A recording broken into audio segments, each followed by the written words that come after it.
નમસ્કાર વિદ્યાર્થી મિત્રો, હું ડૉક્ટર જશવંત દવે વિશ્વકર્મા સરકારી ઇજનેરી કોલેજની અંદર આઈટી ડિપાર્ટમેન્ટમાં આસિસ્ટન્ટ પ્રોફેસર તરીકે મારી ફરજો બજાવી રહ્યો છું. પ્રોગ્રામિંગ ફોર પ્રોબ્લેમ સોલ્વિંગ એ વિષયની અંદર અત્યારે આપણે ડાયનેમિક મેમરી અલોકેશન એના ઉપર ચર્ચા કરી રહ્યા છીએ.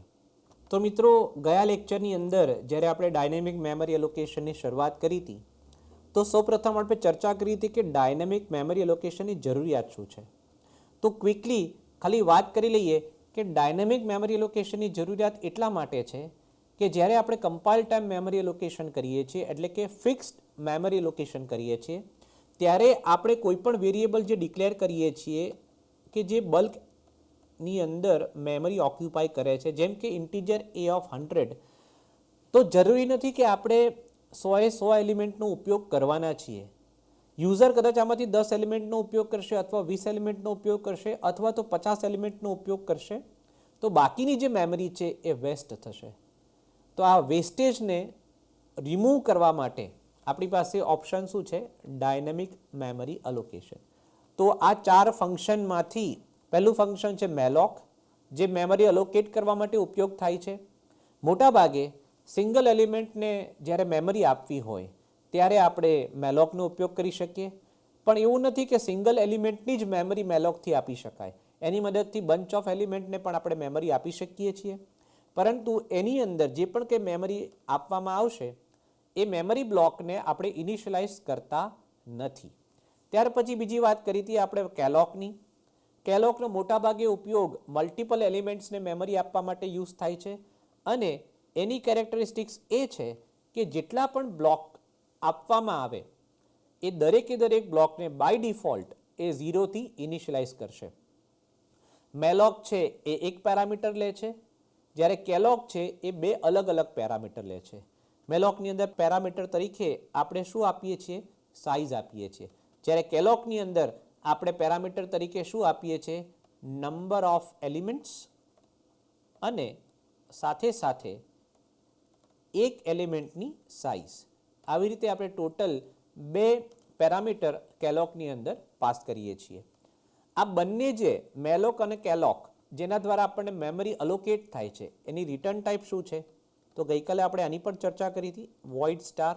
આપ સૌ જાણો છો વોઇડ સ્ટાર એટલે જેનરિક પોઇન્ટર છે, અને મેલોક અને કેલોક બંને વોઇડ સ્ટાર રિટર્ન કરે છે, એટલે કે જેનરિક પોઇન્ટર રિટર્ન કરે છે. એટલા જ માટે જ્યારે આપણે મેલોક કે કેલોક વાપરીએ છીએ ત્યારે આગળ આપણે એને કમ્પલસરીલી કાસ્ટ કરવું પડે છે, ટાઈપ કાસ્ટિંગ કરવું પડે છે, યુઝરને જે પ્રમાણે કન્વર્ઝન કરવું હોય એ પ્રમાણે. જો યુઝરને ઇન્ટીજર એલિમેન્ટ માટે રેફરન્સ જોઈતો હોય તો ઇન્ટીજર પોઇન્ટર કરવું પડશે, ફ્લોટ એલિમેન્ટ માટે રેફરન્સ જોઈતો હશે તો ફ્લોટ પોઇન્ટર કરવું પડશે, કેરેક્ટર ટાઈપના એલિમેન્ટ માટે રેફરન્સ જોઈતો હશે તો કેરેક્ટર પોઇન્ટર કરવું પડશે. આવી રીતે યુઝરની જે રિક્વાયરમેન્ટ હોય એ પ્રમાણે આપણે ટાઈપ કાસ્ટિંગ પણ મેલોક કેલોક એ બંનેની અંદર કરવું જ પડશે. ત્યાર પછી આવે છે રીઅલોક. રીઅલોક પણ મેલોક અને કેલોકની જેમ જ કામ કરે છે, પણ એનો પર્પઝ અલગ છે. એનો પર્પઝ છે મેમરી કે જે આપણે પહેલેથી ડિફાઇન કરેલી છે મેલોક દ્વારા અથવા તો કેલોક દ્વારા, એ મેમરીને આપણે રીસાઇઝ કરવી છે. એટલે કે કાં તો મેમરીને વધારવી છે કાં તો મેમરીને ઘટાડવી છે. એક્ઝામ્પલ આપણે ગયા લેક્ચરમાં ચર્ચા કરી હતી કે જો મારી પાસે 10 એલિમેન્ટ છે અથવા તો મારી પાસે 20 એલિમેન્ટ છે, પણ પ્રોગ્રામના એક્ઝિક્યુશન દરમિયાન મને એવું લાગે કે ના, મારે 20 એલિમેન્ટની નહીં પણ મારે 30 એલિમેન્ટની જરૂર છે, તો મારે વધારે મેમરીની જરૂર છે, તો એ વખતે હું રીઅલોકનો ઉપયોગ કરીશ, અને રીઅલોકની મદદથી હું જે મારે વધારાની મેમરી જોઈએ છે એ હું મેમરી રિક્વાયરમેન્ટ આપીશ, અને એના આધારે મને મેમરી બ્લોક અલોકેટ થશે. તો રીઅલોકનો પર્પઝ છે કે આપણે જે પ્રીવિયસલી અલોકેટેડ મેમરી છે એ મેમરીને કાં તો શ્રિંક કરી શકીએ છીએ કાં તો એક્સપાન્ડ કરી શકીએ છીએ. અને આજે આપણે ચર્ચા કરવાના છીએ ચોથું ફંક્શન કે જેનો પર્પઝ છે ડીઅલોકેટ્સ ધ પ્રીવિયસલી અલોકેટેડ મેમરી. એટલે કે મેમરીને રિલીઝ કરવા માટે જે મેમરી આપણે મેલોક કેલોક કે રીઅલોકની મદદથી મેળવેલી છે એ મેમરી બ્લોકને રિલીઝ કરવા માટે આપણે ફ્રી ફંક્શન વાપરી શકીએ છીએ, જેના પર આજે આપણે ચર્ચા કરવાના છીએ. તો સૌપ્રથમ આજે આ ફ્રી ફંક્શનને સમજીશું, પણ ફ્રી ફંક્શનને સમજતા પહેલાં રીઅલોક ફંક્શનને એકવાર ફરીથી જોઈ લઈએ. જે ગયા લેક્ચરમાં જ્યારે આપણે ચર્ચા કરી ત્યારે રીઅલોકની મદદથી આપણે મેમરી એક્સપાન્શનની ચર્ચા કરી હતી. આપણે જોયું હતું કે મારી પાસે 5 એલિમેન્ટ્સ છે અને મારે 10 એલિમેન્ટ જોઈએ છે અથવા તો મારે 15 એલિમેન્ટ જોઈએ છે, તો રીઅલોકનો યુઝ કેવી રીતે કરી શકીશ. પણ આજે આપણે એક એવો એક્ઝામ્પલ જોઈએ કે જેની મદદથી આપને ખ્યાલ આવશે કે ધારો કે મારી પાસે 5 એલિમેન્ટ્સ છે, પણ હવે મારે 3 જ એલિમેન્ટની જરૂરિયાત છે. તો બાકીના 2 એલિમેન્ટની જે મેમરી મેં ઓક્યુપાય કરી રાખી છે એ મેમરીની મારે હવે જરૂરિયાત નથી. એ મેમરીને મારે રિલીઝ કરી દેવી છે અથવા મારે યુઝ નથી કરવી, તો એના માટે આપણે રીઅલોક કરીશું. તો એ પરિસ્થિતિમાં આપણે શું કરી શકીએ, તો એના વિશે આપણે થોડીક ચર્ચા કરી લઈએ અને ત્યાર પછી ફ્રી ફંક્શન ઉપર આપણે વાત કરીશું. તો આપણે જોઈ શકીએ છીએ કે અહીંયા આપણે ઇન્ટીજર પોઇન્ટર લઈ લીધો છે, કારણ કે આપણે ઇન્ટીજર એલિમેન્ટ્સ છે એને રિફરન્સ કરવા છે, એના માટે મેમરી જોઈએ છે, એટલા માટે ઇન્ટીજર પોઇન્ટર. ત્યાર પછી આપણે મેલોક ફંક્શનનો ઉપયોગ કર્યો છે. મેલોક ફંક્શનથી આપણે 5 એલિમેન્ટ માટે મેમરી રિક્વાયરમેન્ટ આપી છે અને મેલોક ફંક્શન આપણને પોઇન્ટરની અંદર, પીટીઆર પોઇન્ટરની અંદર આપણને મેમરી બ્લોક આપી દેશે. એટલે જેવું આ સ્ટેટમેન્ટ એક્ઝિક્યુટ થશે એટલે આપણી પાસે આ 5 એલિમેન્ટ્સ મળી ગયા કે જેનું રેફરન્સ છે પીટીઆર.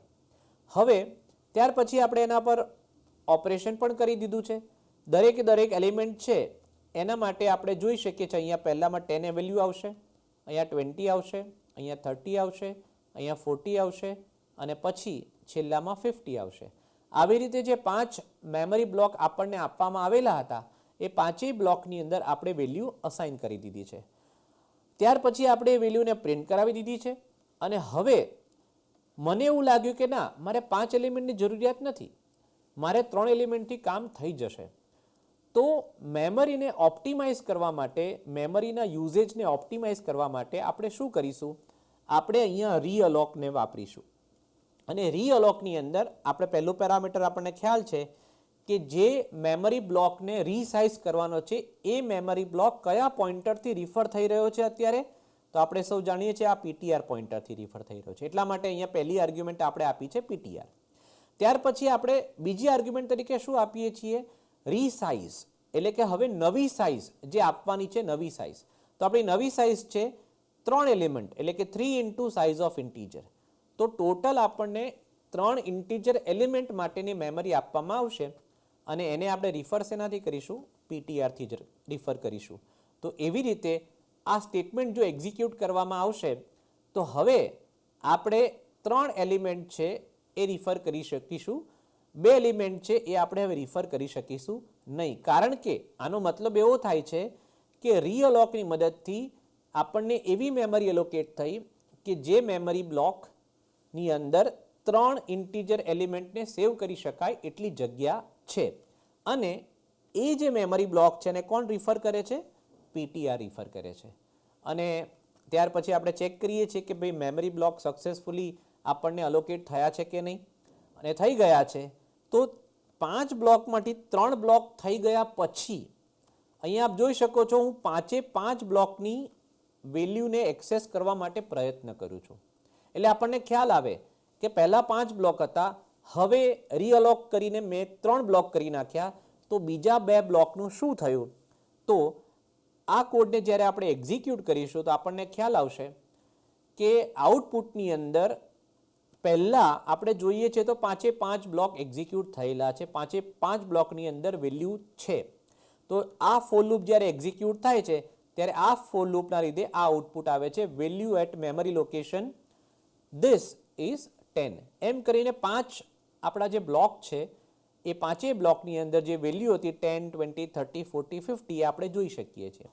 હવે આપણે જ્યારે મેમરી બ્લોકને રિડ્યુસ કરી નાખ્યા, રીઅલોકેટ કરીને આપણે મેમરી બ્લોકને રિડ્યુસ કરી નાખ્યા અને આફ્ટર રિડક્શન આપણે જ્યારે 5 એલિમેન્ટની વેલ્યુ પ્રિન્ટ કરવા માટે પ્રયત્ન કરીએ છીએ ત્યારે આપણે જોઈ શકીએ છીએ કે આપણી પાસે જે મેમરી છે એની અંદર જે વેલ્યુ છે તો 10, 20 અને 30 એ આપણે રિફર કરી શકીએ છીએ.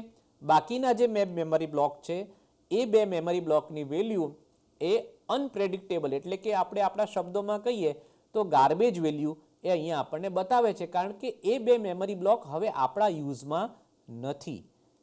એટલા માટે આપણને અત્યારે આ પ્રમાણે મેમરી બતાવે છે. પણ આગળના જે 3 બ્લોક હતા કે જે આપણે રિસાઇઝ કર્યા પછી એ 3 બ્લોક રાખેલા હતા, તેની મેમરી અત્યારે પણ ઇન્ટેક્ટ છે. એની અંદર જે વેલ્યુ છે એ પણ અવેલેબલ છે અને એ વેલ્યુને આપણે એક્સેસ પણ કરી શકીએ છીએ. જ્યારે નીચેના જે મેમરી બ્લોક હતા, જે પહેલાં આપણે હતા પણ રીઅલોકેટ કરી લીધા પછી આપણી પાસે એનો એક્સેસ નથી અને અત્યારે એ મેમરી બ્લોકની અંદર ગાર્બેજ વેલ્યુ બતાવે છે. તો આવી રીતે ગઈકાલે જે પ્રોગ્રામ આપણે જોયા હતા રીઅલોકેટના, એની અંદર મોટા ભાગે આપણે પહેલાં ઓછા બ્લોક હતા અને પછી મેમરી બ્લોક વધાર્યા હતા.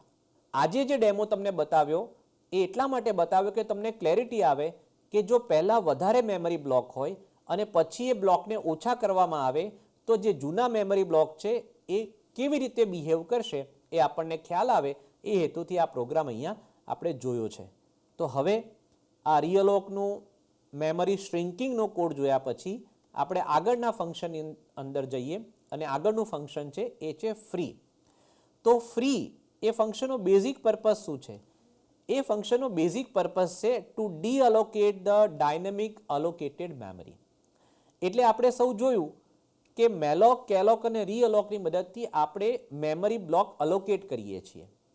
પણ એ મેમરી બ્લોક અલોકેટ થઈ ગયા પછી જ્યારે આખા પ્રોગ્રામની અંદર એ મેમરીનો ઉપયોગ થઈ ગયો છે અને હવે એ મેમરીની જરૂરિયાત નથી, તો એ પછી આપણે મેમરી બ્લોકને રિલીઝ કરી દેવા જોઈએ. એ મેમરી છે એને ડીઅલોકેટ કરી દેવી જોઈએ જેથી એનો ફર્ધર એ યુઝ થઈ શકે. જો આ મેમરીને આપણે રિલીઝ નથી કરતા તો જ્યાં સુધી આ પ્રોગ્રામ ચાલુ છે ત્યાં સુધી એ મેમરી ઓક્યુપાઈડ રહેશે. ભલે એ મેમરી યુઝમાં નથી પણ એ મેમરી ઓક્યુપાઈડ રહેશે અને એને રિયુઝ કરી શકાશે નહીં. એક એક્ઝામ્પલથી સમજીએ. ધારો કે મેં મેમરી બ્લોક છે એ ઓક્યુપાઈ કર્યા છે. કેટલા મેમરી બ્લોક ઓક્યુપાઈ કર્યા છે? તો મેં ટોટલ અહીંયા લગભગ 10 મેમરી બ્લોક ઓક્યુપાઈ કર્યા છે.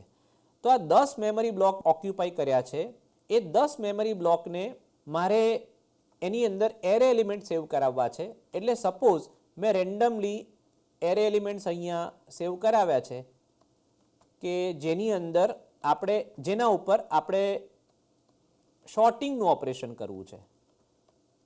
તો કોઈ યુઝર છે એને આપણે ઓપ્શન આપીએ છીએ કે તમે નંબર ઓફ એલિમેન્ટ એન્ટર કરો, ત્યાર પછી તમે એલિમેન્ટ્સ એન્ટર કરો અને ત્યાર પછી તમે એના ઉપર શોર્ટિંગના અલગ અલગ ઓપરેશન કરી શકશો.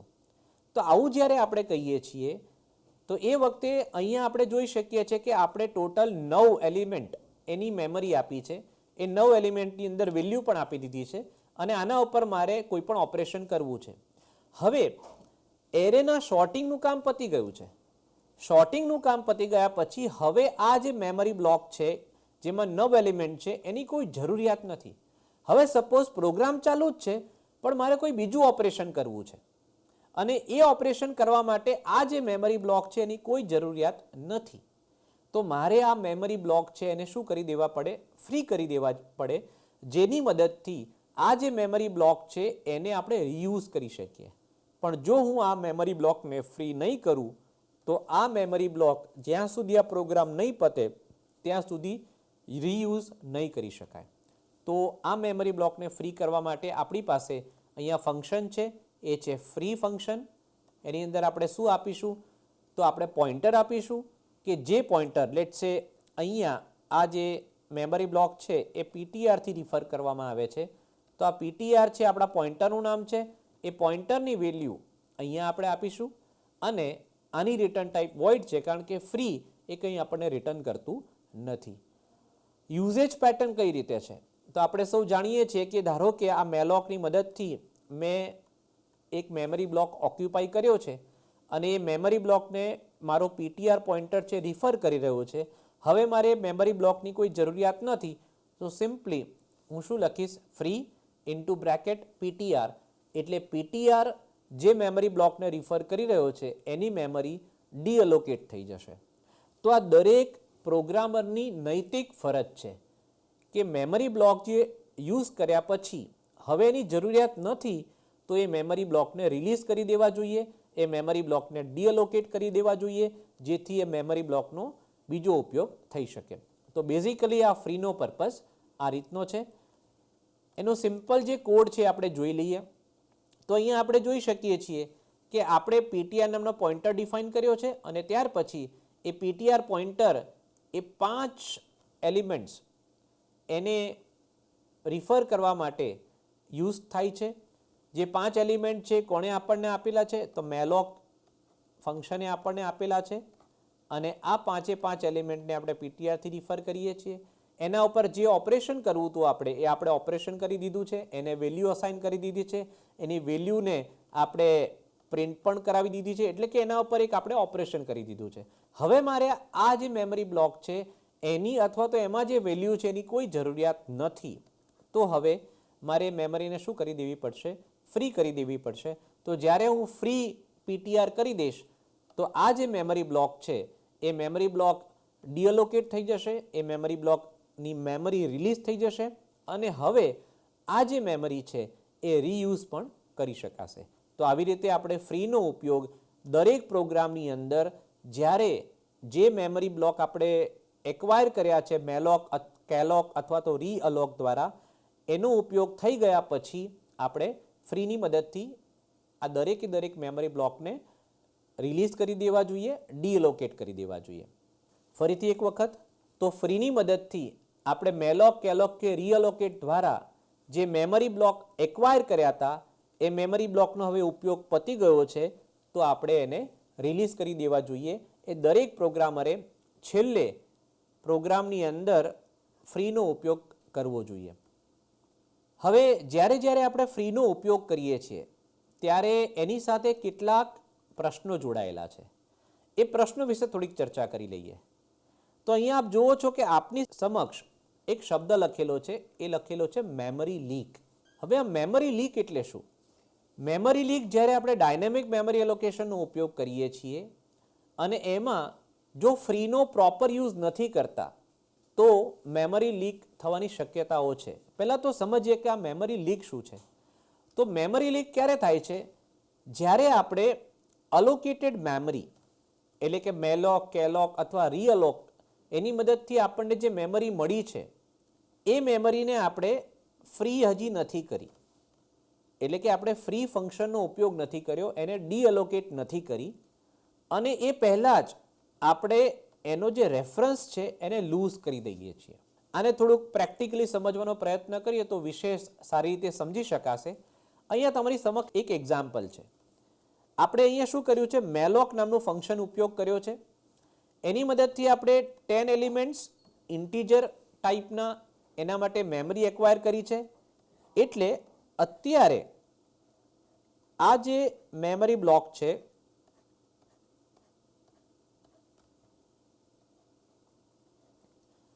અને એનો રેફરન્સ બની ગયો છે પીટીઆર.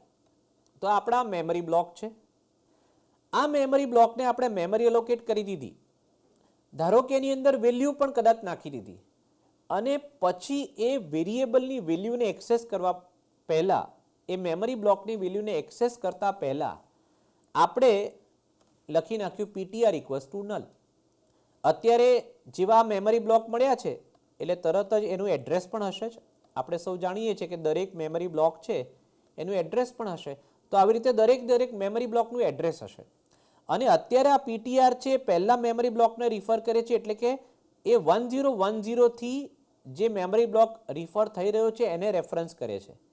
હવે જો આપણે પીટીઆર ઇક્વલ ટુ નલ લખી દઈશું તો આનો મતલબ શું થશે કે આ પીટીઆર જે 1010 ને રિફર કરતું હતું એ પીટીઆર હવે કોને રિફર કરવા માંડ્યું? નલ. એટલે કે એને આ જે મેમરી બ્લોકનો રેફરન્સ હતો એ છોડી દીધો.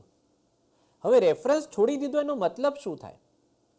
રેફરન્સ છોડી દીધો એનો મતલબ એવો થાય કે ધારો કે આપણી પાસે, આપણે સમજી લઈએ કે આ એક પૂલ છે અને આપણે કહીએ હીપ મેમરી છે અથવા તો મેમરી પૂલ છે કે જ્યાં ઘણી બધી એમ્પ્ટી મેમરી પડી છે. હવે જ્યારે આપણે મેલોકની મદદથી મેમરી એક્વાયર કરીએ છીએ ત્યારે આપણને અહીંયા ધારો કે મેમરી પૂલમાંથી કોઈ મેમરી આપવામાં આવી છે અને આપણે એ મેમરીને રિફર કરીએ છીએ શેના દ્વારા? પીટીઆર દ્વારા. હવે જો પીટીઆરની વેલ્યુ આપણે નલ કરી નાખીએ એટલે કે આ પીટીઆર જે પહેલાં મેમરી એડ્રેસ 1010 ને રિફર કરતો હતો એ પીટીઆરની વેલ્યુ આપણે કરી નાખીએ છીએ PTR equal to null. It means કે હવે આ પીટીઆર 1010 ને રિફર કરતું નથી. તો આ જે આખું મેમરીનું પૂલ છે એની અંદર ઘણી બધી અલગ અલગ અવેલેબલ મેમરી છે. એમાંની આ જે મેમરી હતી જે આપણે એક્વાયર કરી હતી કે જેને પીટીઆર રિફર કરતું હતું, પણ હવે આપણે પીટીઆરની વેલ્યુ નલ કરી નાખી એટલે કે પીટીઆરનું આ મેમરી પ્રત્યેનું એડ્રેસ એ જતું રહ્યું. એટલે કે પીટીઆર હવે આ મેમરીને રિફર કરતો નથી. તો પીટીઆર આ મેમરીને રિફર નથી કરતો તો કોણ રિફર કરે છે? તો કોઈ રિફર નથી કરતું. તો હવે આ મેમરી પૂલની અંદર આ જે આપણે ઓક્યુપાય કરેલી મેમરી હતી જેના માટે આપણે એડ્રેસ આપેલું હતું પીટીઆર, એ પીટીઆર હવે આપણા પાસે નથી રહ્યું એટલે હવે આ મેમરીને આપણે એક્સેસ કરી શકતા નથી. બહુ એક સિમ્પલ નોન ટેકનિકલ એક્ઝામ્પલથી હું તમને સમજાવું. આપ સૌ પતંગ ચગાવતા હશો તો ધારો કે તમારી પતંગ બહુ દૂર ગઈ અને પતંગ તમે સરસ મજાની ચગાવો છો, પવન પણ સારો છે એટલે દૂર પતંગ છે પણ દોરી તમારા હાથમાં છે એટલે પતંગનો કંટ્રોલ તમારા હાથમાં છે. પણ ભૂલથી તમારાથી દોરી તૂટી જાય અને દોરી તમારા હાથમાંથી જતી રહે તો હવે એ પતંગ એ તમારા કંટ્રોલમાં નથી. એવી રીતે અહીંયા પણ શું થયું કે મેમરી બ્લોક તો આપણને મળી ગયો, એ મેમરી બ્લોક ઉપર કદાચ આપણે કોઈ ઓપરેશન પણ કરી લીધું, પણ હવે પ્રશ્ન એવો થયો છે કે એ મેમરી બ્લોકને આપણી સાથે કનેક્ટ કરવા માટેનું જે પોઇન્ટર હતું પીટીઆર, એ પોઇન્ટર હવે એ મેમરી બ્લોકને રિફર કરતું નથી. એટલા માટે એ મેમરી બ્લોક હવે આપણી પાસે એક્સેસિબિલિટી જતી રહી. આપણે એને યુઝ પણ નથી કરી શકતા, આપણે એને ડિલીટ પણ નથી કરી શકતા કે આપણે એને રીયુઝ પણ નથી કરી શકતા. તો જ્યાં સુધી તમારો પ્રોગ્રામ લાઈવ છે, તમારો પ્રોગ્રામ એક્ટિવ છે, ત્યાં સુધી આ મેમરી એ ઓક્યુપાઈડ રહેશે પણ આપણે એને ઉપયોગ કરી શકીશું નહીં. તો આને કહેવાય મેમરી લીકેજ. બીજું એક એક્ઝામ્પલ લઈએ કે જેમાં મેમરી લીકેજ થવાની શક્યતાઓ છે. જેમ કે અહીંયા આપણે લખ્યું છે મેલોક. તો મેલોકની મદદથી આપણે શું કરી દીધું? પહેલાં 10 એલિમેન્ટ્સ, ઇન્ટીજર એલિમેન્ટ્સ, એ 10 એલિમેન્ટ્સ માટે મેમરી બુક કરી એટલે કે અલોકેટ કરાવડાવી અને એ જે મેમરી છે એના માટે પોઇન્ટર પણ આપી દીધું. કયું પોઇન્ટર આપી દીધું? પીટીઆર. એટલે ધારો કે આવું કોઈ આપણે મેમરી એલોકેશન કરી દીધું અને એનું પોઇન્ટર આપી દીધું પીટીઆર, એટલે આ મેમરીને આપણે કોના દ્વારા રિફર કરીશું? પીટીઆર. એટલે હું પીટીઆર ઓફ 0 લખીશ તો કઈ મેમરી રિફર થશે? આ. પીટીઆર ઓફ 1 લખીશ તો આ. પીટીઆર ઓફ 2 લખીશ તો આ. એમ કરતાં કરતાં આપણે અલગ અલગ મેમરી બ્લોકને રિફર કરી શકીશું. પણ એના પછી ક્યાંક આપણે આવું સ્ટેટમેન્ટ લખી નાખ્યું, મેલોક સાઇઝ ઓફ ઇન્ટીજર અને એલિમેન્ટ છે 20. એટલે કે બીજો એક મેમરી બ્લોક એ આપણે એક્વાયર કર્યો, એમાં 20 એલિમેન્ટ્સ છે અને એના માટે પણ કયો પોઇન્ટર યુઝ કરી લીધો? પીટીઆર. તો હવે પીટીઆર ક્યાં પોઇન્ટ કરશે? આ નવા મેમરી બ્લોકને. માની લઈએ કે ધારો કે આનું એડ્રેસ 1010 હોય અને આનું એડ્રેસ છે 2010. તો હવે શું થયું? પહેલા જે પીટીઆર 1010 ને રિફર કરતો હતો અને એની મદદથી આ બધા જ એલિમેન્ટને આપણે યુઝ કરી શકતા હતા, પણ જેવું આ સ્ટેટમેન્ટ એક્ઝિક્યુટ થયું એટલે પીટીઆરનું કનેક્શન અહીંયાથી તૂટી ગયું અને પીટીઆર ક્યાં આવી ગયો? 2010 ઉપર. અને હવે પીટીઆર ઓફ 0 કરશું તો આ એક્સેસ થશે, પીટીઆર ઓફ 1 કરશું તો આ એક્સેસ થશે, પીટીઆર ઓફ 2 કરશું તો આ એક્સેસ થશે. પણ આપણી પાસે હવે કોઈ એવો રસ્તો નથી કે આ જે મેમરી બ્લોક છે એના જે અલગ અલગ એલિમેન્ટ છે એની વેલ્યુ આપણે એક્સેસ કરાવી શકીએ. તો આને આપણે કહીશું મેમરી લીકેજ. તો આપણે મેમરી લીકેજનો પહેલો એક એક્ઝામ્પલ જોયો કે જેમાં ભૂલથી અથવા તો ઇન્ટેન્શનલી પીટીઆરની વેલ્યુને આપણે નલથી અસાઇન કરી દીધી તો પણ આપણે જે મેમરી બ્લોક હતું એનું રેફરન્સ લૂઝ કરી દઈએ છીએ. અને બીજો એક્ઝામ્પલ પણ જોયો કે જેની અંદર ભૂલથી અથવા તો ઇન્ટેન્શનલી એકનો એક પોઇન્ટર છે એ બે અલગ અલગ મેમરી બ્લોકને રિફર કરવા માટે આપણે વાપરી લીધો, તો જે જૂનો મેમરી બ્લોક છે એ હવે ઇનએક્સેસિબલ થઈ ગયો, એને આપણે રિફર કરી શકતા નથી. આપણે એમાં રહેલી વેલ્યુને યુઝ પણ કરી શકતા નથી અને એને આપણે ફ્રી પણ કરી શકતા નથી, કારણ કે આપણે એની સાથેનું જે કનેક્ટ હતું એ લૂઝ કરી દીધું છે.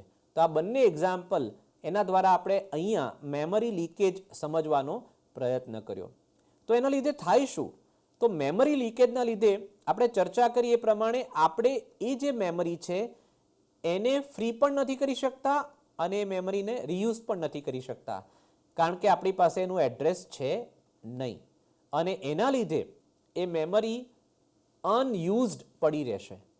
હવે કોઈ લાર્જર પ્રોગ્રામ હોય અથવા તો કોઈ એવો પ્રોગ્રામ હોય કે જે કન્ટિન્યુઅસ એક્ઝિક્યુશન થતો હોય ખૂબ લાંબા સમય માટે અને એમાં કોઈ ભૂલથી આવો કોડ લખાઈ ગયો હોય કે જેની અંદર મેમરી અલોકેટ થાય અને પછી એ મેમરીની જરૂરિયાત ન હોય પણ આપણે એ મેમરીને ફ્રી નથી કરતા અને એનો જે પોઇન્ટર છે એ પોઇન્ટરને બીજી કોઈ મેમરીને અલોકેટ કરવા માટે યુઝ કરી લઈએ છીએ, તો શું થશે? આવા ઘણા બધા બ્લોક અનયુઝડ પડ્યા રહેશે. એને આપણે રીયુઝ પણ નહીં કરી શકીએ, એને આપણે ફ્રી પણ નહીં કરી શકીએ અને આના લીધે મેમરી વેસ્ટેજ એ થઈ શકે છે. બીજો પ્રશ્ન શું થઈ શકે કે આ મેમરી ક્યાં સુધી વેસ્ટેજ રહેશે? જ્યાં સુધી આખો પ્રોગ્રામ ટર્મિનેટ નહીં થાય ત્યાં સુધી. જ્યારે આપણો આ પ્રોગ્રામ ટર્મિનેટ થઈ જશે ત્યારે ઓપરેટિંગ સિસ્ટમ ઓટોમેટિકલી આ પ્રોગ્રામ સાથે એસોસિએટેડ બધી જ મેમરી છે એને ડીએલોકેટ કરી નાખશે, એને રિલીઝ કરી નાખશે. પણ ત્યાં સુધી આ જે મેમરી છે એ મેમરી અનયુઝડ રહેશે અને એનો કોઈ ઉપયોગ કરી શકાશે નહીં. તો આ મેમરી લીક ન થાય એના માટે આપણે શું કરવું જોઈએ? તો એના માટે હંમેશા આપણે ફ્રી ફંક્શનનો ઉપયોગ કરી અને મેમરીને રિલીઝ કરી દેવી જોઈએ. એટલે ધારો કે અહીંયા આપણે આ પોઇન્ટરની મદદથી કોઈ કામ કરી રહ્યા છીએ, એ મેમરી બ્લોક ઉપર આપણે કામ કરી લીધું, હવે મારે એ મેમરી બ્લોકની જરૂરિયાત નથી, તો સીધું આપણે ptr ઇક્વલ્સ ટુ નલ નહીં લખીએ. એ પહેલાં અહીંયા આપણે શું કરી દઈશું? ફ્રી ઇન્ટુ બ્રેકેટ ptr અને પછી આપણે ptr ઇક્વલ્સ ટુ નલ લખીએ તો એમાં કોઈ પ્રશ્ન નથી, કારણ કે જે મેમરી હતી એ મેમરી તમે ફ્રી કરી દીધી અને પછી તમે ptrની વેલ્યુને શું કરી દીધી? નલ કરી દીધી. અને બીજું પણ આપણે ખાસ ધ્યાન રાખવાનું છે કે જ્યારે તમે એક જ પ્રોગ્રામની અંદર મેલોક, કેલોક કે રીઅલોકની મદદથી અલગ અલગ મેમરી બ્લોક એક્વાયર કરો છો ત્યારે તમારે પોઇન્ટર જે છે એ અલગ અલગ વાપરવા જ પડશે. જો એકનો એક પોઇન્ટર તમે વાપરશો તો આ મેમરી લીકેજના પ્રશ્નો થવાની 100% શક્યતાઓ છે. તો આ રીતે આપણે મેમરી લીકેજ શું છે એ અત્યારે સમજ્યા. એક પ્રોગ્રામ દ્વારા આને સમજવાનો પ્રયત્ન કરીએ. તો અહીંયા આપણી પાસે એક પ્રોગ્રામ છે. પ્રોગ્રામની અંદર આપણે જોઈ શકીએ છીએ કે સૌથી પહેલાં અહીંયા આપણે 5 એલિમેન્ટ્સ છે એ 5 એલિમેન્ટ્સ ઇન્ટીજર ટાઈપના એના માટે મેમરી ઓક્યુપાઈ કરી છે અને એના માટે આપણી પાસે અત્યારે પોઇન્ટર છે ptr. હવે એ ptr પોઇન્ટર દ્વારા 5 એલિમેન્ટની વેલ્યુને આપણે ઇનિશિયલાઇઝ કરી દીધી છે. 5 એલિમેન્ટની વેલ્યુને આપણે ઇનિશિયલાઇઝ કરી દીધી 10, 20, 30, 40 અને 50 એવી રીતે. ત્યાર પછી આપણે આ 5 એલિમેન્ટને પ્રિન્ટ કરી દીધા છે. એટલે આ લોકેશન ઉપર આ વેલ્યુ છે એમ કરીને 5 લોકેશન ઉપર જે વેલ્યુ છે એને આપણે પ્રિન્ટ કરી દીધી. હવે ધારો કે આટલું કામ પતી ગયું, પછી મારે જરૂરિયાત છે કે મારે બીજી કોઈ મેમરી બ્લોકની જરૂરિયાત છે કોઈ બીજા પર્પઝ માટે. ભૂલથી મેં અહીંયા શું કરી દીધું? કેલોકની મદદથી બીજા 10 એલિમેન્ટ મેં ઓક્યુપાઈ કર્યા. પણ આ 10 એલિમેન્ટ માટેની જે મેં મેમરી ઓક્યુપાઈ કરી એનું જે પોઇન્ટર છે એ ભૂલથી મેં આપી દીધું ptr. કયું ptr? કે જે ptr આપણે પહેલા 5 મેમરી બ્લોકને રિફર કરવા માટે વાપરી લીધું છે, એના એ જ પોઇન્ટરને હું ફરીથી 10 મેમરી બ્લોકને રિફર કરવા માટે વાપરી લઉં છું અને પછી હું એ ptrની વેલ્યુને પ્રિન્ટ કરવાનો પ્રયત્ન કરું છું. તો હવે આપણે જોઈએ કે આપણને શું આઉટપુટ મળે છે. તો અહીંયા આપણે આ કોડને એક્ઝિક્યુટ કરીશું તો આપણને ખ્યાલ આવશે કે આપણને આઉટપુટની અંદર આ પ્રમાણે જ્યારે આપણે જોઈશું, પહેલાં તો આપણી પાસે અહીંયા વેલ્યુ દેખાય છે કે value and particular memory location 10, 20, 30, 40 અને 50.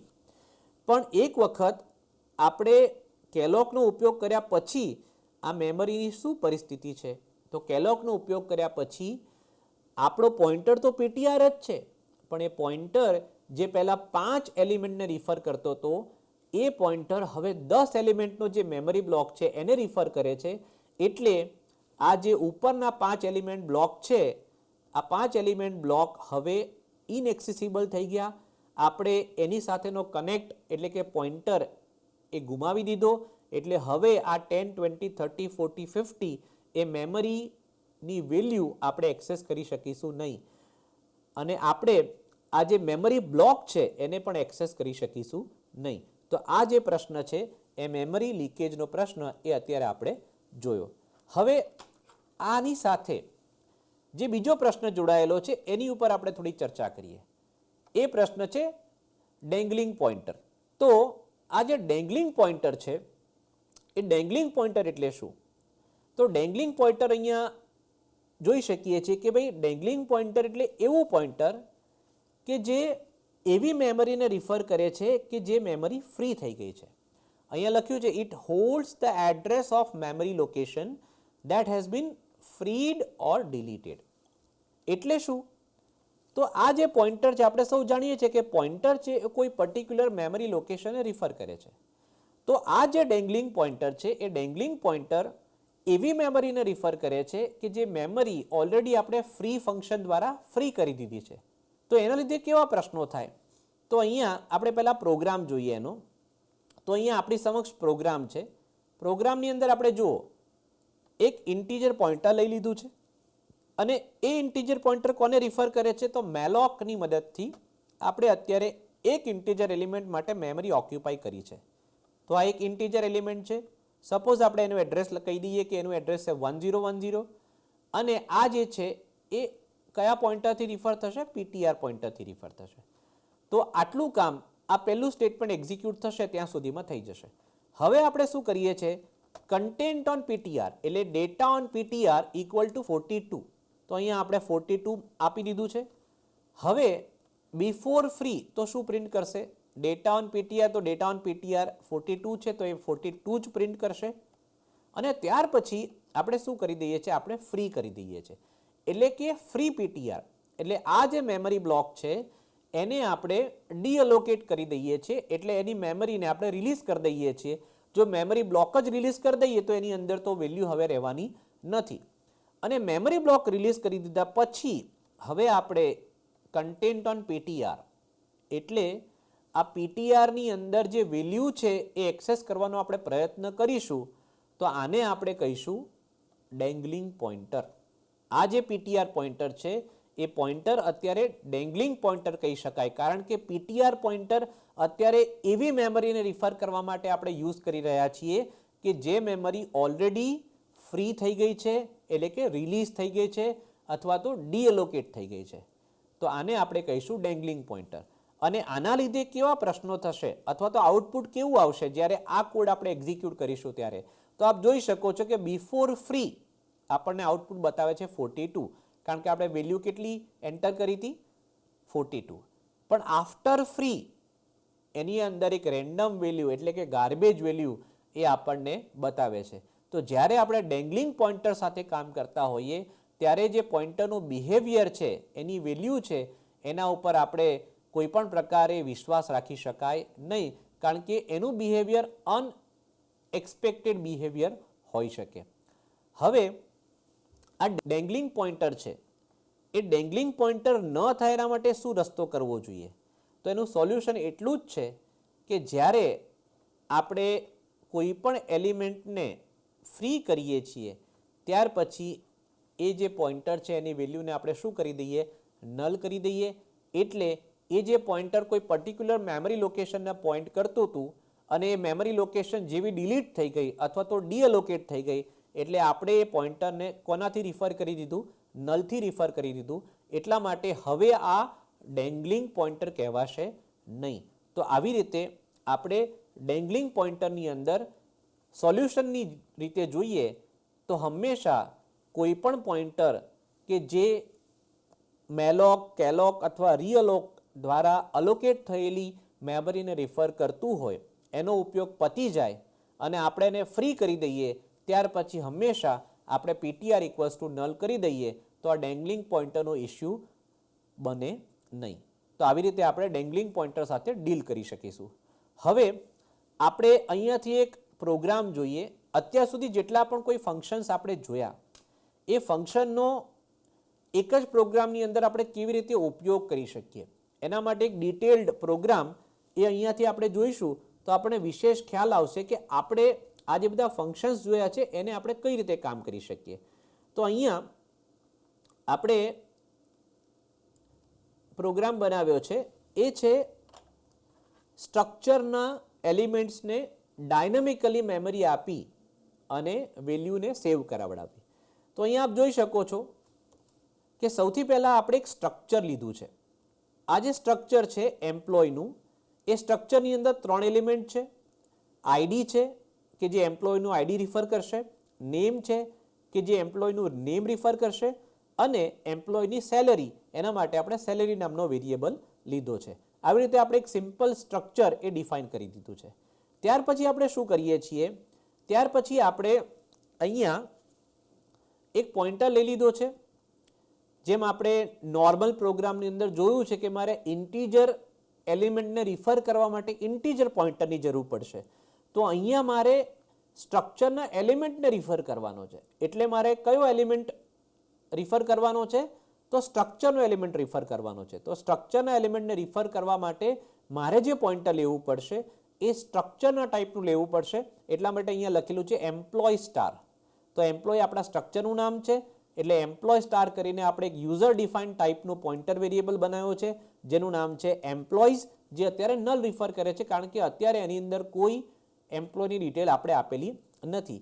ત્યાર પછી એક વેરિયેબલ લઈ લીધો છે ઇન્ટીજર કાઉન્ટ, જે આપણને કહેશે કે આ પ્રોગ્રામની અંદર કેટલા એમ્પ્લોઈઝની ડિટેલ અત્યાર સુધી આપણે એન્ટર કરેલી છે. અને ત્યાર પછી અહીંયા આપણે લખ્યું છે ઇન્ટીજર કેપેસિટી. તો ઇન્ટીજર કેપેસિટીનો મતલબ એવો થાય છે કે ભાઈ અત્યારે મેમરી બ્લોક જે અવેલેબલ છે એમાં કેટલા એલિમેન્ટ્સ આપણે એડ કરી શકીશું, તો એ આપણે અહીંયા કેપેસિટીની મદદથી ડિફાઇન કરી શકીએ છીએ. તો અત્યારે કેપેસિટી 0 છે. હવે અહીંયા અલગ અલગ ફંક્શન્સ આપણે જોવાના છીએ, જેની અંદર એડ એમ્પ્લોય છે, ત્યાર પછી ડિસ્પ્લે એમ્પ્લોય ડિટેલ્સ છે, કોઈ એમ્પ્લોયની પર્ટિક્યુલર સેલરી છે આપણે મોડિફાઈ કરવી છે તો એ પણ આપણે કરી શકીશું. જો આપણે એમ્પ્લોયનું જે આ લિસ્ટ છે એને ડિસ્ટ્રોય કરી દેવું છે, ડીઅલોકેટ કરી દેવું છે, તો એના માટેનું પણ ફંક્શન છે. તો એમ કરતાં કરતાં અલગ અલગ ફંક્શન્સ આપણે અહીંયા બનાવ્યા છે. તો એ ફંક્શન્સ અહીંયા આપણે જોવાના છીએ. તો એ ફંક્શન્સને વારાફરતી અહીંયા આપણે જોઈ લઈએ. સૌથી પહેલું આપણે ફંક્શન બનાવ્યું છે એ ફંક્શન છે એડ એમ્પ્લોય. તો અહીંયા આપ કોડ જોઈ શકો છો એડ એમ્પ્લોયનો. તો સૌથી પહેલાં આપણે શું કરી દીધું છે, જ્યારે આપણે કોઈ પણ એમ્પ્લોયની ડિટેલને એડ કરાવી છે તો આપણે પહેલાં ચેક કરીએ છીએ કે ભાઈ કાઉન્ટ ઇક્વલ ટુ કેપેસિટી, એટલે કે કોઈ પણ એમ્પ્લોયની ડિટેલ અત્યારે આપણે એડ કરી નથી, અથવા તો કાઉન્ટ ઇક્વલ ટુ કેપેસિટીનો મતલબ એવો થશે કે જેટલી કેપેસિટી હતી એટલા એલિમેન્ટ એડ થઈ ગયા છે. તો આ કેસની અંદર આપણે શું કરવું પડશે, કેપેસિટીને વધારવી પડશે. તો કેપેસિટીને વધારવા માટે અહીંયા લખ્યું છે કે કેપેસિટી ઇક્વલ્સ ટુ કેટલા, તો એના માટે આપણે ટર્નરી ઓપરેટરનો ઉપયોગ કર્યો છે કે જો કેપેસિટીની વેલ્યુ 0 હોય તો કેપેસિટીની વેલ્યુ 2 કરશે, અને જો કેપેસિટીની વેલ્યુ ઓલરેડી 0 કરતાં વધારે હોય તો જે અત્યારે કેપેસિટીની વેલ્યુ છે એના ઇન્ટુ 2 કરશે, એટલે કે કેપેસિટી ડબલ કરશે. તો આવી રીતે કેપેસિટીની વેલ્યુ આપણે વધારીએ છીએ. અને ત્યાર પછી એટલા એલિમેન્ટ આપણે ડાયનેમિકલી એના માટે મેમરી એક્વાયર કરીએ છીએ. તો અહીંયા આપ જોઈ શકો છો કે રીઅલોકનો ઉપયોગ થયો છે. જે એમ્પ્લોઈઝ નામનો આપણો પોઇન્ટર છે એ પોઇન્ટર એ નવી અલોકેટ થનારી મેમરીને રિફર કરવાનો છે, અને કેટલા એલિમેન્ટ્સ માટે આપણને મેમરી આપશે, કેપેસિટી વેરિયેબલની અંદર જે વેલ્યુ છે એ વેલ્યુ પ્રમાણે એટલા એલિમેન્ટ માટે આપણને એમ્પ્લોયની વેલ્યુ આપશે. અને દરેક એલિમેન્ટ જે છે એની સાઇઝ કેટલી હશે, તો સ્ટ્રક્ચરની સાઇઝ જેટલી હશે. તો આવી રીતે આપણને જ્યારે જ્યારે નવો એલિમેન્ટ એડ કરવા માટે પ્રયત્ન કરીશું ત્યારે આપણે મેમરી એક્વાયર કરીશું અને પછી વેરીફાઈ પણ કરીશું કે મેમરી સક્સેસફુલી એક્વાયર થઈ કે નહીં. હવે જે આપણી પાસે મેમરી એક્વાયર કરવાની હતી એ મેમરી ઓલરેડી આપણી પાસે અવેલેબલ છે જ, એટલે કે કાઉન્ટની વેલ્યુ કેપેસિટી કરતાં ઓછી છે. તો પછી મેમરી માગવાની જરૂર નથી, કારણ કે ઓલરેડી આપણી પાસે મેમરી તો છે જ. આ કોડ તો ત્યારે જ એક્ઝિક્યુટ થશે જ્યારે આપણી પાસે નવી મેમરી માગવાની જરૂરિયાત ઊભી થશે. પણ જો આપણી પાસે ઓલરેડી મેમરી અવેલેબલ છે તો સીધું જ આપણે યુઝર પાસેથી વેલ્યુ સ્કેન કરી લઈશું કે ભાઈ એમ્પ્લોય આઈડીની વેલ્યુ આપો. ત્યાર પછી આપણે એને કહીશું કે ભાઈ એમ્પ્લોયનું નામ આપો અને ત્યાર પછી જે એમ્પ્લોયની સેલરી છે એ આપણે યુઝર પાસેથી માગીશું અને આ જે ત્રણેય વેલ્યુ આવે એ ત્રણેય વેલ્યુ આપણે એમ્પ્લોયને જે ઓબ્જેક્ટ છે એની અંદર ઇન્ડેક્સ દ્વારા પર્ટિક્યુલર ડેટા મેમ્બર એટલે કે આઈડી, ત્યાર પછી નેમ અને ત્યાર પછી સેલરી એની અંદર આપણે વેલ્યુને સેવ કરાવી દઈશું.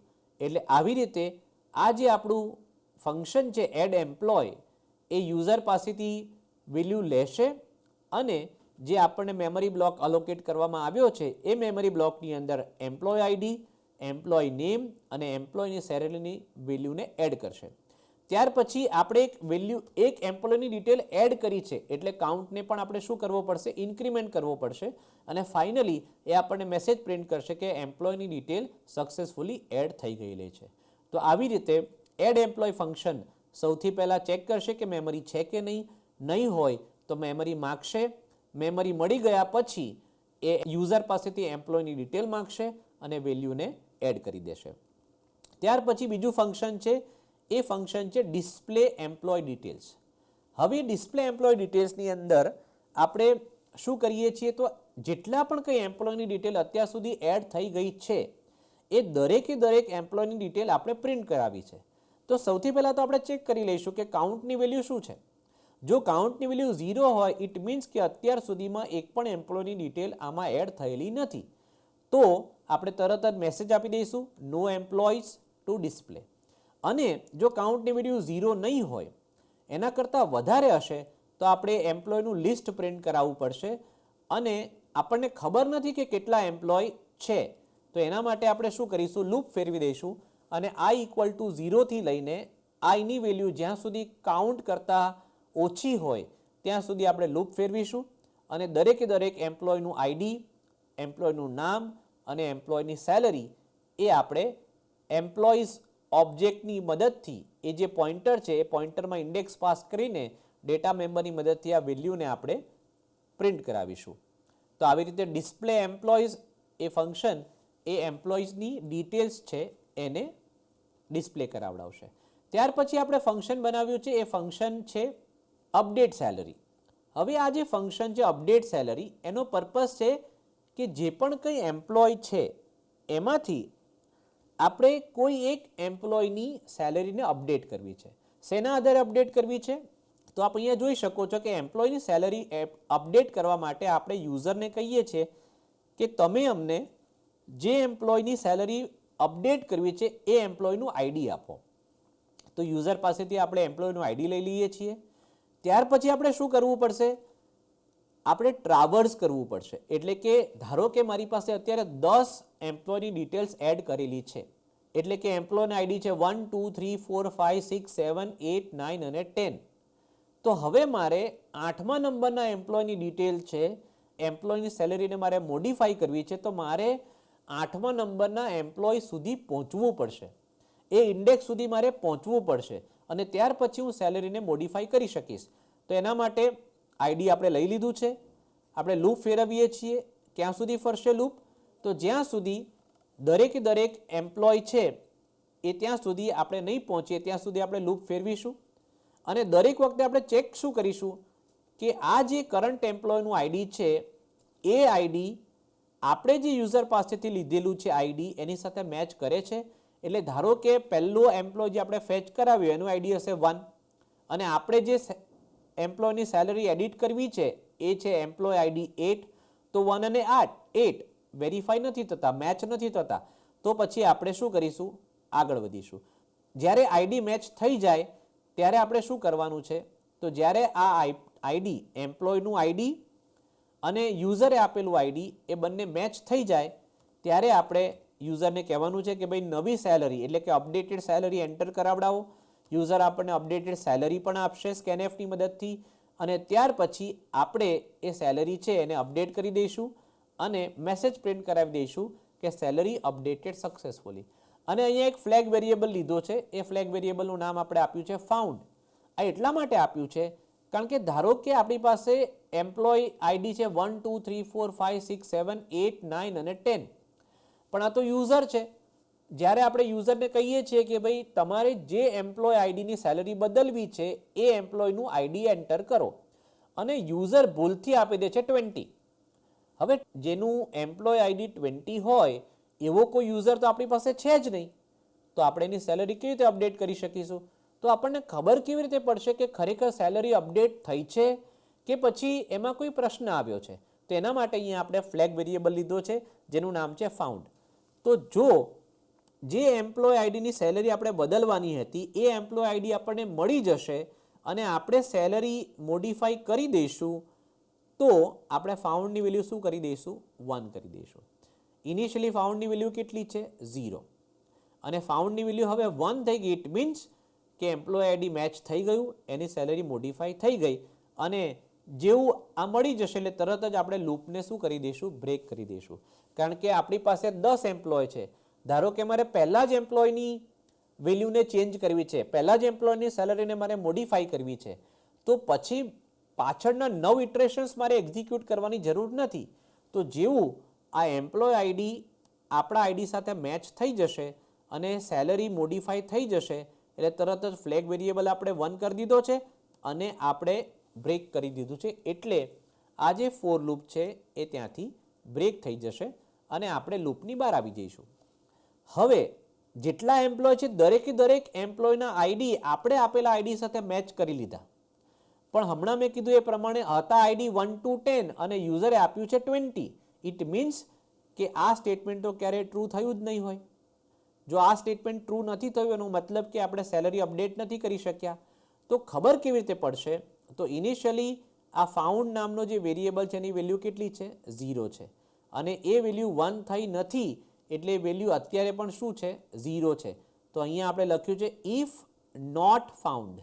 નોટ ફાઉન્ડ એટલે ફાઉન્ડની વેલ્યુ 0, 0ની આગળ નોટ લાગ્યું એટલે નોટ 0 એનો મતલબ થાય 1, 1 એટલે થઈ ગયું ટ્રુ, એટલે ઇફની કન્ડિશન શું થઈ ગઈ? ટ્રુ, એટલે કન્ડિશન સાચી પડી. એટલે શું પ્રિન્ટ કરશે? એ પ્રિન્ટ કરશે કે એમ્પ્લોય આઈડી નોટ ફાઉન્ડ, એટલે કે તમે જે આઈડી આપ્યું છે એ આઈડી આપણા ડેટાબેઝની અંદર નથી. તો આવી રીતે આપણે અપડેટ સેલરી એ ફંક્શનની અંદર સેલરી અપડેટ કરવાનો કોડ લખ્યો છે. શેના આધારે? તો એમ્પ્લોયનું આઈડી આપણે યુઝર પાસેથી માગીશું, એ આઈડી મેચ કરીશું અને તે આઈડી ઉપર આપણે સેલરીને અપડેટ કરી દઈશું. ત્યાર પછી ડિલીટ એમ્પ્લોય. તો આ ડિલીટ એમ્પ્લોય નામનું ફંક્શન આપણે બનાવ્યું છે. તો ડિલીટ એમ્પ્લોયની અંદર આપણે જોઈએ તો ડિલીટ એમ્પ્લોય કરવા માટે પણ આપણે શેના આધારે ડિલીટ કરીશું? તો એમાં પણ આપણે શું કરીશું? આપણે એમ્પ્લોયને પહેલાં ફાઇન્ડ કરીશું. શેના આધારે? આઈડીના આધારે. તો એમ્પ્લોય આઈડી આપણે ફાઇન્ડ કરીશું. એના માટે યુઝર પાસેથી આપણે ફરીથી આઈડી લઈ લીધું છે અને હમણાં જોયું એ પ્રમાણે આપણે લૂપ ફેરવીશું. ક્યાં સુધી ફેરવીશું? દરેકે દરેક એમ્પ્લોય સુધી આપણે રિફર કરવા માટે પ્રયત્ન કરીશું અને દરેકે દરેક એમ્પ્લોયની અંદર આપણે ચેક શું કરવાના છીએ? એમ્પ્લોયનું આઈડી એ આપણે યુઝર પાસેથી લીધેલા આઈડી સાથે મેચ કરે છે. જો મેચ કરે છે તો હવે આપણે શું કરવું છે? એ એમ્પ્લોય આઈડીને આપણે કાઢી નાખવું છે, એટલે કે એ એમ્પ્લોયની ડિટેલને આપણે કાઢી નાખવી છે. તો એ એમ્પ્લોયની ડિટેલને આપણે કાઢી નાખવા માટે બહુ સિમ્પલી આપણે એ જે પોઇન્ટર છે, એ જે ઇન્ડેક્સ છે, એ ઇન્ડેક્સને ક્યાં રિફર કરી દઈશું? એના પછીની ઇન્ડેક્સને આપણે રિફર કરી દઈશું. એટલે કે એલિમેન્ટ્સ છે આપણે શિફ્ટ કરી દીધા. અપર સાઈડ આપણે એલિમેન્ટને શિફ્ટ કરી દીધા. તો પહેલાં ધારો કે 10 એમ્પ્લોય હતા, હવે આપણે એક એલિમેન્ટ વચ્ચેથી કાઢી નાખ્યો, નીચેના બધા એલિમેન્ટને ઉપર શિફ્ટ કરી દીધા. એટલે 10 એલિમેન્ટમાંથી હવે આપણી પાસે કેટલા એલિમેન્ટ થઈ ગયા છે? 9 એલિમેન્ટ થઈ ગયા છે. 9 એમ્પ્લોયની ડિટેલ આપણી પાસે છે. તો એટલા માટે આપણે શું કરી દીધું? કાઉન્ટની વેલ્યુને માઇનસ કરી દીધી, કાઉન્ટની વેલ્યુને આપણે ઓછી કરી દીધી. ફાઉન્ડની વેલ્યુ પણ આપણે 1 કરી દીધી. કેમ? આપણે હમણાં જ જોયું હતું ફાઉન્ડનો પર્પઝ શું છે કે જે આઈડીના આધારે આપણે એમ્પ્લોયની ડિટેલ ડિલીટ કરવા માંગીએ છીએ એ આઈડી મેચ થયું કે નહીં એ વેરીફાઈ કરવા માટે આપણે ફાઉન્ડની વેલ્યુ અહીંયા 1 કરી દીધી અને ત્યાર પછી આપણે મેસેજ પ્રિન્ટ કરાવી દીધો કે એમ્પ્લોય ડિલીટેડ સક્સેસફુલી અને ત્યાંથી આપણે કોડને બ્રેક કરી દઈશું. કારણ કે હવે આપણો એમ્પ્લોય જેને આપણે ડિલીટ કરવાનો હતો એ મળી ગયો છે, એટલે આગળ આપણે લૂપ ફેરવવાની જરૂર નથી. અને પાછું આપણે આ તો વેરીફાઈ કરવાનું બાકી જ રહ્યું કે આખું લૂપ ફરી ગયું અને આઈડી એક પણ એમ્પ્લોયના આઈડી સાથે મેચ ન થયું તો પાછો મેસેજ તો આપવો જ પડશે કે એમ્પ્લોય આઈડી નોટ ફાઉન્ડ. તો આમ આપણે એમ્પ્લોય આઈડી નોટ ફાઉન્ડ એમ કરીને મેસેજ પણ આપી દઈશું.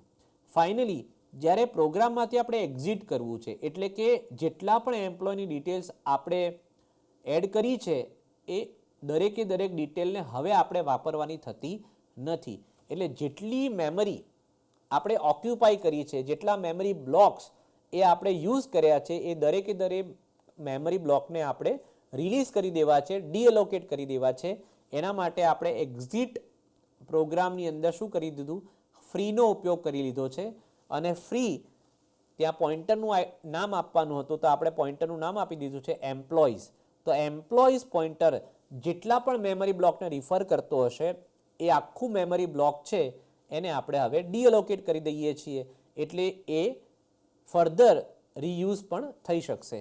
અને પછી આપણે મેસેજ આપી દઈએ છીએ મેમરી ફ્રીડ એક્ઝિટિંગ ધ પ્રોગ્રામ. તો આવી રીતે એક્ઝિટ પ્રોગ્રામ એટલે કે ફ્રી કરવા માટે. ત્યાર પછી ડિલીટ એમ્પ્લોય કે જેની અંદર આપણે આઈડી બેઝડ કોઈ પણ એમ્પ્લોયની ડિટેલને ડિલીટ કરી શકીએ છીએ. ત્યાર પછી અપડેટ સેલરી, એના માટે આઈડી બેઝ આપણે સેલરીની ડિટેલ અપડેટ કરી શકીએ છીએ. અને ડિસ્પ્લે એમ્પ્લોય કે જેમાં આપણે જેટલા પણ કંઈ એમ્પ્લોય છે એની ડિટેલ ડિસ્પ્લે કરાવવાનો પ્રયત્ન કર્યો છે. અને પહેલું જે ફંક્શન હતું એ છે એડ એમ્પ્લોય કે જેની અંદર આપણે નવા મેમરી બ્લોકને ઓક્યુપાય કરી એની અંદર એમ્પ્લોયની ડિટેલ યુઝર પાસેથી માગી અને સેવ કરાવીએ છીએ. આટલા ફંક્શન આપણે જોઈ લીધા છે.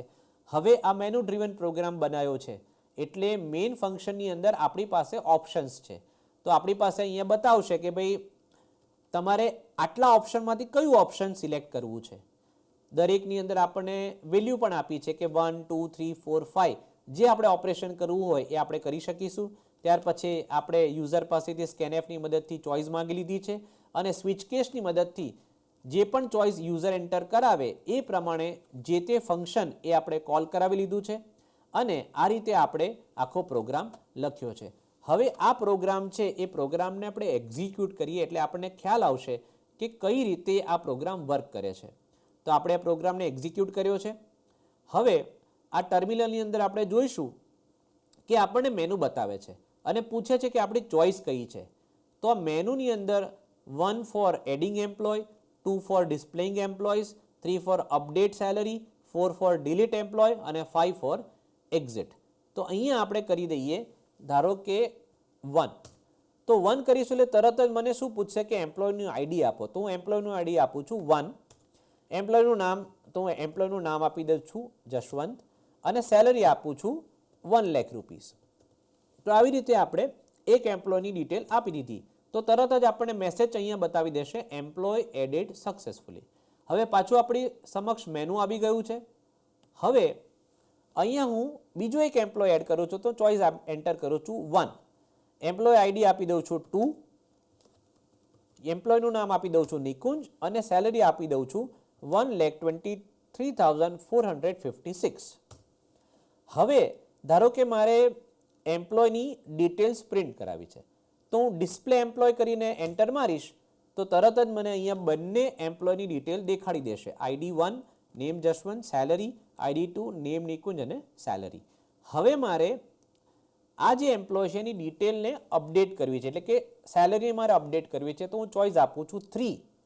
તો હું 3 ચોઇસ આપીશ એટલે તરત જ મને શું પૂછશે કે તમારે કયા એમ્પ્લોય આઈડીની સેલરી ચેન્જ કરવી છે. તો લેટ્સ સે 2 નંબરના એમ્પ્લોય આઈડીની સેલરી મારે ચેન્જ કરવી છે. તો પહેલાં હું અહીંયા આપી દઉં 5. તો તરત જ મને શું કહી દેશે એમ્પ્લોય આઈડી નોટ ફાઉન્ડ. કારણ કે આપણને ખબર છે કે આપણી પાસે તો 2 જ એમ્પ્લોય છે જેના આઈડી છે 1 અને 2. તો હવે હું આપું છું ફરીથી 3 નંબરની ચોઇસ. એમાં હું આપું છું એમ્પ્લોય આઈડી 2 એટલે મને પૂછશે કે નવી સેલરી તમારે જે એડ કરવી છે કેટલી કરવી છે. તો હું ધારો કે કરી દઉં છું 2 લાખ રૂપીસ. તો હવે મારો જે એમ્પ્લોય આઈડી 2 છે એની સેલરી કેટલી થઈ ગઈ 2 લાખ રૂપીસ. જોઈ લઈએ કે ખરેખર 2 લાખ રૂપીસ થઈ ગઈ કે નહીં. તો ડિસ્પ્લે કરીશું તો અહીંયા આપ જોઈ શકો છો કે પહેલાં સેલરી 1,23,456 હતી એ સેલરી હવે કેટલી થઈ ગઈ 2 લાખ રૂપીસ થઈ ગઈ છે. હવે આપણે ડિલીટ એમ્પ્લોય કરવાનો પ્રયત્ન કરીએ. પહેલાં આપણે એક એમ્પ્લોય એડ કરી દઈએ જેનું આઈડી આપી દઈએ 3. અહીંયા આપી દઈએ જિગ્નેશ અને સેલરી આપી દઈએ 3 લાખ રૂપીસ. હવે એક એમ્પ્લોયને ડિલીટ કરીએ. આપણે ડિલીટ ઓપરેશન કરવા માટે સપોઝ 2 નંબરનો આઈડી છે એને આપણે ડિલીટ કરી દઈએ, તો અહીંયા આપણને મેસેજ બતાવશે એમ્પ્લોય ડિલીટેડ સક્સેસફુલી. અને હવે આપણે ફરીથી જેટલા એમ્પ્લોયસ એની ડિટેલ જોવાનો પ્રયત્ન કરીશું તો 2 નંબરની ચોઈસ આપશું તો આપણને બતાવશે કે એમ્પ્લોય આઈડી 1 જશવંત અને એમ્પ્લોય આઈડી 3 એ જિગ્નેશ. આ રીતે આપણે આ 2 જ એમ્પ્લોય રહ્યા. જે વચ્ચેનો એમ્પ્લોય આઈડી હતો એ હવે ડિલીટ થઈ ગયો છે અને આપણે 5 નંબર આપીશું એટલે જેટલા પણ કંઈ એમ્પ્લોય એટલે કે અત્યારે 2 એમ્પ્લોય છે એમને જે મેમરી ઓક્યુપાય કરેલી છે એ બધી જ મેમરી ફ્રી થઈ જશે અને પ્રોગ્રામ છે એ આપણે ટર્મિનેટ થઈ જશે.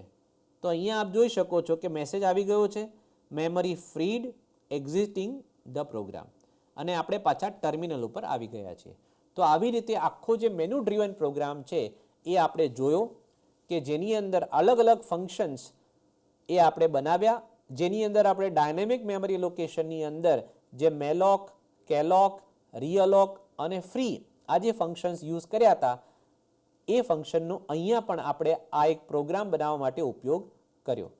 હવે સમરીની અંદર જ્યારે આપણે ચેપ્ટર સમાપ્તિ તરફ જઈ રહ્યા છીએ ત્યારે કેટલુંક રિવિઝન કરી લઈએ કે મેમરી એલોકેશનની જરૂરિયાત કેમ ઊભી થઈ, ડાયનેમિક મેમરી એલોકેશનની જરૂરિયાત કેમ ઊભી થઈ. તો આપણે મેમરી વેસ્ટેજને સેવ કરવા માટે, મેમરીનો બગાડ ન થાય એના માટે આપણે ડાયનેમિક મેમરી એલોકેશનને લઈ આવ્યા. એ ડાયનેમિક મેમરી એલોકેશન કરવા માટે મેલોક, કેલોક, રીઅલોક અને ફ્રી ફંક્શન એ પણ આપણે જોઈ લીધા. એને કેવી રીતે વાપરવા એ પણ આપણે જોયું. લેક્ચરની અંદર આપણે મેમરી લીકેજ વિશે શીખ્યા કે મેમરી લીકેજ ક્યારે થશે, જ્યારે કોઈ મેમરી બ્લોક અવેલેબલ છે પણ એક્સિડેન્ટલી એ મેમરી બ્લોક છે એનું જે પોઇન્ટર છે એ આપણે લૂઝ કરી દઈએ છીએ એટલે કે એ આપણી પાસે હવે નથી, તો એ મેમરી બ્લોક ઇનએક્સેસિબલ થઈ ગયો. હવે આ મેમરી બ્લોક આપણે આખા પ્રોગ્રામ દરમિયાન ક્યાંય વાપરી શકીશું નહીં. તો એ મેમરી લીકેજનો પ્રશ્ન થયો. અને બીજી વસ્તુ આપણે શીખ્યા એ છે ડેન્ડલિંગ પોઇન્ટર એટલે કે એવો પોઇન્ટર કે જે પોઇન્ટર કોઈ પર્ટિક્યુલર મેમરી લોકેશનને રિફર કરે છે કે જે મેમરી લોકેશન ઓલરેડી ફ્રી થઈ ગઈ છે અથવા તો ડિલીટ થઈ ગઈ છે. તો ખાસ કરીને જ્યારે કોઈ પણ મેમરીને આપણે ફ્રી કરીએ ત્યારે તરત જ એ પોઇન્ટર છે એને આપણે નલથી ઇનિશિયલાઇઝ કરી દઈએ તો આ પ્રશ્ન આવવાની શક્યતાઓ રહેતી નથી. તો મિત્રો આ ડાયનેમિક મેમરી એલોકેશનની અંદર 2 લેક્ચરમાં આપણે મુખ્યત્વે સ્ટેટિક મેમરી એલોકેશન એટલે કે કમ્પાઇલ ટાઈમ મેમરી એલોકેશનની અંદર જે પ્રશ્નો આવે છે એના પર ચર્ચા કરી અને એના સોલ્યુશન રૂપે ડાયનેમિક મેમરી એલોકેશન આપણે વાપરવું જોઈએ અને એના માટે મેલોક, કેલોક, રીઅલોક અને ફ્રી આ જે ફંક્શન્સ છે એને કેવી રીતે વાપરી શકાય એના ઉપર પણ આપણે ચર્ચા કરી.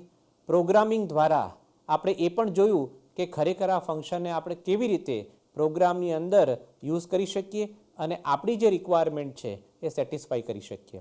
સાથે સાથે આજના લેક્ચરમાં આપણે એ પણ ચર્ચા કરી કે જો આપણે ફ્રીનો પ્રોપર યુઝ નથી કરતા તો મેમરી લીકેજના ઇસ્યુ પણ થઈ શકે છે. આપણે ડેંગલિંગ પોઇન્ટર વિશે પણ ચર્ચા કરી અને આ બંને વસ્તુથી બચવા માટે શું ઉપાય કરવા જોઈએ એના ઉપર પણ ખાસ આપણે ચર્ચા કરી.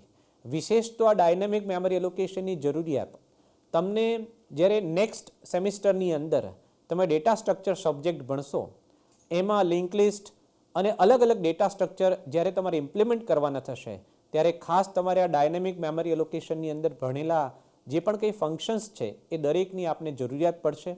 રિયલ ટાઈમની અંદર પણ આ ડાયનેમિક મેમરી એલોકેશનની ખૂબ જરૂરિયાત છે. જેમ કે ઓપરેટિંગ સિસ્ટમની અંદર આપ સૌ જાણો છો કે આપ જ્યારે કોઈ પણ નવી ફાઇલ બનાવો છો ત્યારે તમને મેમરી એલોકેટ કરવામાં આવે છે. હાર્ડ ડિસ્કની અંદર જે એમ્પ્ટી મેમરી છે એટલે કે જે અવેલેબલ મેમરી છે એ મેમરીમાંથી આપણને બ્લોક આપવામાં આવે છે. તો કેવી રીતે ખબર પડશે કે ઓપરેટિંગ સિસ્ટમની અંદર પર્ટિક્યુલર કોઈ ડ્રાઈવમાં કયા કયા બ્લોક્સ અવેલેબલ છે? તો એના માટે પણ એનું મેન્ટેનન્સ આ લિંક લિસ્ટ દ્વારા થતું હોય છે. તો આવી રીતે રિયલ ટાઈમની અંદર ઘણી બધી જગ્યાએ ઓપરેટિંગ સિસ્ટમમાં પ્રોસેસ મેનેજમેન્ટની અંદર, મેમરી મેનેજમેન્ટની અંદર આ ડાયનેમિક મેમરી એલોકેશનનો ખૂબ ઉપયોગ થતો હોય છે. તો એના વિશે ખાસ વિસ્તૃત ચર્ચા આપણે આ લેક્ચર્સની અંદર કરી અને હું આશા રાખું છું કે સમગ્ર કોર્સ દરમિયાન આપ જે પણ કંઈ ભણ્યા છો, અલગ અલગ વિષયો ભણ્યા છો, એને આપ સારી રીતે પ્રોગ્રામિંગની અંદર ઇમ્પ્લિમેન્ટ કરી અને કેટલાક રિયલ ટાઈમ પ્રોજેક્ટ્સની અંદર આ જે લર્નિંગ છે એનો ઉપયોગ કરી આપ સારામાં સારી રીતે પ્રોગ્રામિંગ કરી શકશો. સૌને ધન્યવાદ.